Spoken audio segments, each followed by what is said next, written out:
White হাউসে আর মাত্র এক মাস আছেন মার্কিন প্রেসিডেন্ট জো বাইডেন। এমন সময়ে ছেলে হান্টার বাইডেনকে রাষ্ট্রীয় ক্ষমা করে দিয়ে তোপের মুখে পড়েছেন প্রেসিডেন্ট। সেটি শুধু বিরোধী দল রিপাবলিকান পার্টি থেকে নয়, নিজ শিবির থেকেও ক্ষোভের মুখে প্রেসিডেন্ট বাইডেন। মার্কিন প্রেসিডেন্ট প্রতিশ্রুতি ভঙ্গ করায় ক্ষোভ প্রকাশ করেছে অনেক ডেমোক্রেট। সিএনএন এর বরাতে একজন সিনিয়র কংগ্রেসম্যান বলেছেন, বিষয়টি মেনে নিতে কষ্টকর হলেও অনেকের বিশ্বাস ছিল বাইডেন ক্ষমা করবেন না। আবার প্রতিশ্রুতি ভঙ্গের আশঙ্কাও ছিল ডেমোক্রেটদের মাঝে।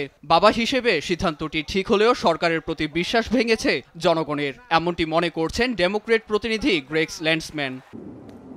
বাইডেনের সিদ্ধান্তটি রাজনৈতিক নাকি ব্যক্তিগত, এ নিয়ে চলছে নানা বিশ্লেষণ। যদিও বাইডেনের দাবির রাজনৈতিক কারণে মামলার শিকার হয়েছে তার ছেলে, তবে এ নিয়ে ভিন্ন কথা বলছেন ক্যালিফোর্নিয়া বিশ্ববিদ্যালয়ের আইন বিভাগের অধ্যাপক শো সাতো।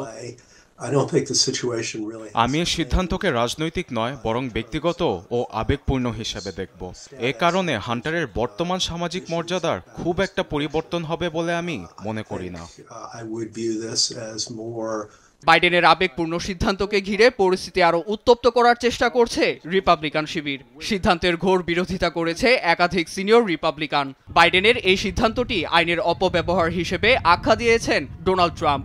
আর বাইডেন প্রশাসনের বিচার ব্যবস্থার উপর আস্থা ভেঙে গেছে বলে জানান মার্কিন প্রতিনিধি পরিষদের রিপাবলিকান স্পিকার মাইক জনসন। বিচার বিভাগকে অপব্যবহার করা হয়েছে এমনটি মনে করেন তিনি। এই সিদ্ধান্তের পর রাষ্ট্রের প্রতিটি প্রতিষ্ঠানে সংস্কার প্রয়োজন বলে জানিয়েছেন একাধিক রিপাবলিকান।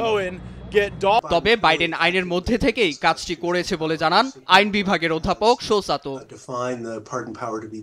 রাষ্ট্রপতি বাইডেন স্পষ্টভাবে তার সাংবিধানিক ক্ষমতার মধ্যে থেকেই কাজ করেছেন। মার্কিন সংবিধান অনুযায়ী সুপ্রিম কোর্ট রাষ্ট্রীয় ক্ষমাকে বিস্তরভাবে সংজ্ঞায়িত করেছে। আমার মতে সেই ক্ষমতা বলে যে কাউকে রাষ্ট্রীয় ক্ষমা করা যায়। শুধু জো বাইডেন নয়, মার্কিন ইতিহাসে অন্যান্য প্রেসিডেন্টরাও এ ক্ষমতা ব্যবহার করেছে। এর মধ্যে আছেন ডোনাল্ড ট্রাম্পও। তবে বিদায় বেলায় প্রতিশ্রুতি ভেঙে ছেলেকে রাষ্ট্রীয় ক্ষমার ঘটনায় বাইডেন প্রশাসনকে আরও বিতর্কের মুখে ফেলবে বলেই মনে করছেন বিশ্লেষকরা। নিউজ ডেস্ক, দেশ টিভি।